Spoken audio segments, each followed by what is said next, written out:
भारत की राजनीति के सबसे चर्चित चेहरों में से एक राहुल गांधी का जन्म 19 जून 1970 को दिल्ली में हुआ।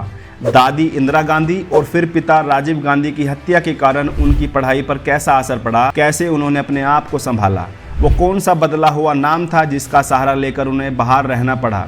जानते हैं इन सब सवालों के जवाब और कैसा रहा अब तक का उनका जीवन। हेलो, मैं हूं परवेज और आप देख रहे हैं दी पारा शो। राहुल गांधी की प्रारंभिक शिक्षा देहरादून के दून स्कूल में हुई। इसके बाद दिल्ली के सेंट स्टीफन कॉलेज में उन्होंने पढ़ाई की।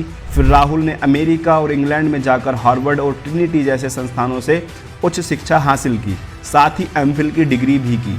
इसी दौरान राजीव गांधी की हत्या हुई थी, इसलिए राहुल को सुरक्षा कारणों से कैम्ब्रिज में राहुल विंची के नाम से भी रहना पड़ा था। यह भी उल्लेखनीय है कि ट्रिनिटी कॉलेज से ही राहुल के पिता राजीव गांधी और परदादा जवाहरलाल नेहरू भी ग्रेजुएट हुए थे। ग्रेजुएशन के बाद राहुल ने लंदन में मॉनिटर ग्रुप की कंपनी में 3 साल काम किया था। उसके बाद राहुल भारत आकर एक स्ट्रेटेजिक कंसल्टेंसी कंपनी से जुड़े थे।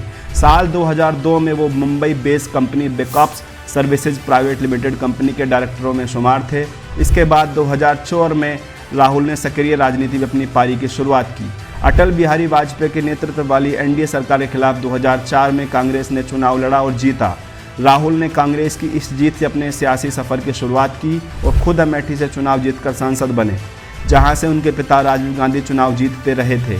कांग्रेस नीति यूपी सरकार बनी और इसके बाद राहुल गांधी को पार्टी में महासचिव पद सौंपा गया। साथ ही युवा कांग्रेस को छात्र संगठन एनएसयूआई की जिम्मेदारी भी राहुल के पास आई। पूर्व प्रधानमंत्री मनमोहन सिंह की सरकार में शामिल न होने के फैसले के बाद राहुल संगठन के लिए काम करते रहे। विरोधी पार्टियों ने राहुल गांधी की खिल्ली उड़ाने का कोई मौका नहीं छोड़ा। न जाने कितनी बार और कितनी जगह उन्हें गुल्लू जैसे शब्दों से पुकारा गया, जगह जगह मजाक उड़ाया गया। राहुल गांधी की छवि को खराब करने में कोई कसर नहीं छोड़ी गई, लेकिन राहुल अपने सियासी सफ़र में लगातार खुद रास्ता बनाते रहे और बढ़ते रहे। साल 2009 के आम चुनाव के बाद यूपी की सरकार फिर बनी और इस समय कांग्रेस में राहुल गांधी को प्रधानमंत्री तक बनाए जाने की मांग उठी थी। यहाँ तक कि खुद मनमोहन सिंह ने भी कहा था कि उन्हें राहुल के नेतृत्व में काम करने में खुशी होगी, लेकिन राहुल गांधी ने पीएम ही नहीं बल्कि सरकार में कोई भी पद न लेने का फैसला किया। राहुल गांधी कांग्रेस अध्यक्ष भी बने, लेकिन बाद में चुनाव में कांग्रेस के खराब प्रदर्शन के बाद उन्होंने ये पद छोड़ दिया।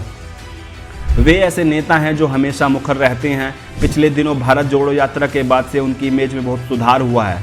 इस यात्रा ने एक नए राहुल को जन्म दिया है। चारों तरफ राहुल गांधी की चर्चा हो रही है। दिन रात राहुल की लोकप्रियता में इजाफा हो रहा है। राहुल के इस कदम से कांग्रेस एक बार फिर फ्रंट फुट पर है। कांग्रेस कर्नाटका जीत चुकी है। अब इनकी नज़र 2024 के लोकसभा के इलेक्शन पर है। इस सब में सबसे बड़े हीरो हैं राहुल गांधी। हालांकि इस समय वह लोकसभा सांसद नहीं है। उनके सांसदीय मानहानि के एक मामले में अदालत पर दोषी करार दिए जाने के बाद चली गई। आगे क्या होगा? क्या राहुल 2024 में कांग्रेस की नैया पार लगा पाएंगे? जानने के लिए देखते रहिए दी पारा शो। वीडियो को लाइक कर दीजिए, चैनल को सब्सक्राइब कर लीजिए। धन्यवाद।